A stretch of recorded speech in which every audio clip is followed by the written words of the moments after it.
নমস্কার বন্ধুরা, ছোটদের ভালোবাসা ও বড়দের প্রণাম জানিয়ে আজ এমন একটা রেসিপি আপনাদের সাথে শেয়ার করতে চলেছি যা সকালের জলখাবারে ছোট থেকে বড় হয়ে উঠবে সবার প্রিয়। চলুন তাহলে শুরু করি। আপনারা প্রথম থেকে পুরো ভিডিওটা শেষ পর্যন্ত দেখতে থাকুন। ভিডিওটি ভালো লাগলে একটা লাইক দিয়ে আমার পাশে থাকুন। তো তার জন্য দেখুন বন্ধুরা, আমি 1 বাটি আটা নিয়েছি। আটা এখন ঢেলে দিলাম। এখন আটার মধ্যে দিয়ে দেব আমি স্বাদ মতো লবণ দিয়ে ভালোভাবে হাত দিয়ে আমি মেখে মিশিয়ে নেব। এখন মাখানো হয়ে গেছে। এখন আমি নর্মালি ঠান্ডা জল দিয়ে একটা পাতলা বাটার বানিয়ে নেব। তার আগে যদি কোনো বন্ধু আমার চ্যানেলে নতুন হয়ে থাকেন, চ্যানেলটি সাবস্ক্রাইব করে বেল আইকন অলে সেট করে দিন সবার প্রথমে আমার রেসিপি পেতে। তো একেবারে সম্পূর্ণ জল দিচ্ছি না, আমি কম কম করে জলটা দিচ্ছি, তাহলে বেশি পাতলা হবে না। একেবারে সমস্ত জল ঢেলে দিলে অনেকটাই পাতলা হয়ে যাবে। এই দেখুন, এইভাবে আমি হাত দিয়ে মাখাচ্ছি। আপনারা পারলে এটা মিক্সিতেও ব্লেন্ডার করে নিতে পারেন। রেসিপিটা বানানো কিন্তু খুবই সহজ। একবার দেখলে আপনারাও বাড়িতে যে কেউ বানিয়ে নিতে পারবেন। এত কম সময়ে সহজ উপকরণ দিয়ে এত সহজ রেসিপি আপনারা কোথাও পাবেন না। তো দেখুন বন্ধুরা, আবার একটু জল দিয়ে দিয়েছিলাম। এইভাবে বাটারটি বানিয়ে নিতে হবে। দেখুন, পুরো হবে না আর খুব পাতলাও হবে না। এখন এটা আমি এক সাইড করে রেখে দেব। এই দেখুন, কিছুক্ষণের জন্য রেখে দিয়ে একটা বাটি নিয়েছি। দেখুন, বাটির মধ্যে প্রথমে দিয়ে দিচ্ছি আমি গাজর কুচি, এরপরে দেব পেঁয়াজ কুচি, দেব স্বাদ মতো লবণ,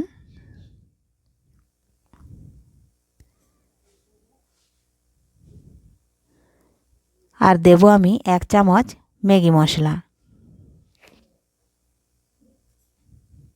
আপনারা পারলে চাট মশলাও দিতে পারেন, তো আমার হাতের কাছে নেই যেন দিচ্ছি না। আর পারলে ধনেপাতা কুচি দিতে পারেন। তো দিলাম আমি 1 চামচ গোলমরিচ গুঁড়ো, দেব স্বাদ মতো লঙ্কার গুঁড়ো। আমি এখানে কাঁচা মরিচ দিচ্ছি না, কারণ যদি ছোট বাচ্চারা খেয়ে থাকে না দেওয়াই ভালো। বড়রা খেতে চাইলে কাঁচা মরিচ কুচি দিতে চান। এখন সবশেষে একটা দেখুন আমি ডিম ফাটিয়ে দিচ্ছি। এখন এই ডিমটি ভালোভাবে দেখুন আমি এভাবে মাখিয়ে নেব ডিমের সাথে সমস্ত উপকরণ। দেখুন ভালোভাবে মিশে গেছে। এখন এই যে আটার মিশ্রণটা করে রেখেছিলাম ওর মধ্যে এখন এটা ঢেলে দিচ্ছি। এখন আবারও ভালোভাবে আটার সাথে মাখিয়ে নেব। এই দেখুন, এই আটার বাটারটির সাথে মাখিয়ে নিলাম। আবার একটু গোলমরিচের গুঁড়ো দিয়ে দিলাম। তো তৈরি হয়ে গেছে। দেখুন, এদিকে একটা গ্যাস ধরিয়ে কড়াই বসিয়ে দিয়েছি। কড়াইয়ের মধ্যে দিলাম একটু সামান্য তেল, তাহলে ভালো উঠে যাবে। এখন ডাবুর মধ্যে নিয়ে দেখুন এইভাবে হালকা হালকা চাপ দিয়ে দেখুন আমি পাতলা করে বেলে নিচ্ছি। এই দেখুন, এখন আমি একটু ঢাকা দিয়ে দেব। এই দেখুন, ঢাকা দেওয়ার ফলে দেখুন কত তাড়াতাড়ি হয়ে গেল। এখন ওপর থেকে আবার একটুকু তেল বুলিয়ে দিলাম। এখন উল্টে নেব। তো দেখুন বন্ধুরা, কি সুন্দর তৈরি হয়ে গেল।